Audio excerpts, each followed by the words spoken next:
ഖത്തറിൽ വിവിധ നിയമലംഘനങ്ങൾക്ക് പോലീസ് കണ്ടുകെട്ടിയ വാഹനങ്ങൾ തിരിച്ചെടുത്തില്ലെങ്കിൽ ലേലം ചെയ്യും.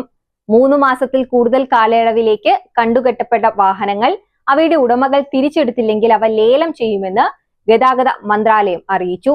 വാഹനങ്ങൾ ലേലം ചെയ്യുന്നത് തടയുന്നതിന് സമയബന്ധിതമായി വാഹനത്തിന്റെ ഉടമകൾ ആവശ്യമായ നടപടിക്രമങ്ങൾ പൂർത്തിയാക്കണം.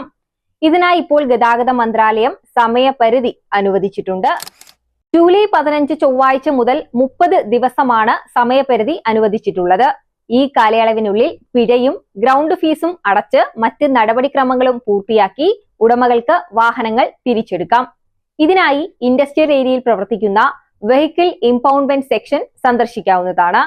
ഈ കാലയളവിനുള്ളിൽ നടപടിക്രമങ്ങൾ പൂർത്തിയാക്കി വാഹനങ്ങൾ തിരിച്ചെടുത്തില്ലെങ്കിൽ ആ വാഹനങ്ങൾ രാജ്യത്തെ അംഗീകൃത നടപടിക്രമങ്ങൾക്കനുസൃതമായി പൊതു ലേലത്തിൽ വിൽക്കും.